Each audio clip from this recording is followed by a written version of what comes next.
Hi. 为什么看？Okay. Hi, I haven't filmed the video in a long time, so I thought I'd give a quick update and provide some application tips to NIC specifically. So I'm currently in New York doing a summer internship. So it's not finance related, and I've been working with this company called Epoch Times in media since the summer before I go to NIC. The summer before I go to NIC. And I'm currently working as a translator, so I translate news articles from Chinese to English, and and I sometimes do live translation, like interpreter stuff, but that's it. So maybe I'll film a video about my reflections another day. Anyways, so application tips to NIC. Because the London School of Economics, unlike Oxford, it doesn't have an interview process. So the application process, at least for me, so I study BSc Economics at NIC.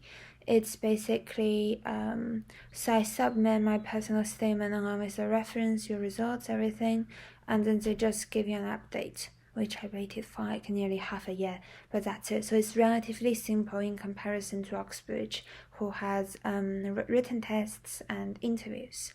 So basically what this means is that the application process put a lot of emphasis on personal statements.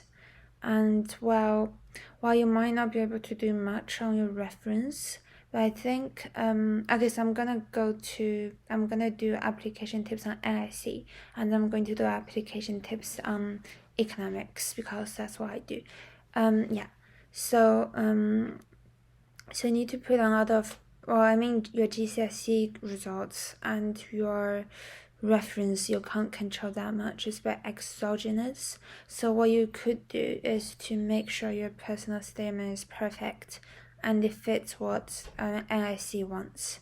So I think, at least in my part, I think personal statements played a pretty critical role. So my tips for personal statements, just to include one book or two books, not to include, don't like restrict to the number of books. Don't think, oh, I've read this and I've read that and I've read that. Restrict your personal statement to ideas, so like one particular school of thought or one particular subtopic like games theory or behavioral economics or something. So that's my application tip, just to focus on one thing and dig deep. Like, what did I do this? Did I do this? I did that. Like, I'm interested in game theory. I read this book because initially I watched this video, and then I'm even more interested in I read this book. I went to this talk. I practiced some calculus to make sure I can do more mathematical game theory. So like that sort of thing, that demonstrates interest. And also so I'm not sure about other subjects that I see, but my advice, like my general advice, is just to choose one or two specific, so for academically, and one or two specific subtopic, and just dig deep. As for extracurricular, so what I wrote for my extracurricular is I filmed a documentary on human rights for my EPQ, and I wrote a play for a national theatre competition. Didn't get in, but I still wrote in my personal statement. So I think just to sports or music or just like extracurricular stuff, but only choose one or two, and then make sure you don't have to link it to your subject, because that's you link the academic section of your personal statement to your subject. Academic should be around 70 to 80%, or at least for me it was around 80% of my entire personal statement. As for extracurricular, I think just choose one or two particular things that you think is great, and don't use extracurricular to demonstrate your interest for the degree you're applying. Use use your academic supercurricular stuff to do that. Use your extracurricular to demonstrate your personality. You're resilient, passionate, diligent, hardworking. Use your extracurricular stuff to demonstrate your personality and why you're special out of everyone else. So that's my advice. And some tea. Anyways, yeah, so for economics economics specifically, maybe this is also applicable to people who want to study. I was going to say mathematical economics and econometrics, EME, but then all of a sudden I realized don't apply to EME because you are not getting. I literally received this PowerPoint from one of the teachers at IIC, and they said that we only take EME people, so econometrics and mathematical economics people from I think second year. Yeah, I think basically if you want to do EME, you transfer from BSc economics.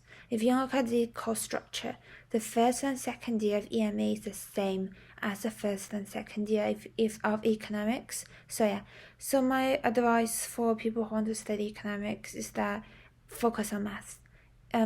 Economics at the IIC is a very mathematical degree, and it's very mathematical. It's so mathy, it's ridiculously mathy. So make sure your emphasis on your math ability. Both, it doesn't matter if it's applied or pure, as long as you can do math, then it's good. So emphasis on more on the mathematical side of economics, and maybe just on pure math if you want. So I think NIC quite like that. Also, for people who are still choosing their sixth form subject or still can change their sixth form subject, my advice is just do further math. Even if it's AS further math, do further math. I've met people who didn't study further math and still go into NIC for economics, and they actually did the hard MA 100 module as well. But it's relatively few, and I think doing more math stuff can boost your chances. If you don't have the time to switch anymore but you still want to do math, maybe do some math competitions or do some math courses. I think that's going to boost your chance as well, and explain why you didn't want to do math. So if your college does have a further math option available and you didn't choose it, maybe to say stuff like, I was more interested in this, but then I later on realized I'm also very passionate about math. I think they'll be fine with it. Yeah, that's my application tips. Hope you like it.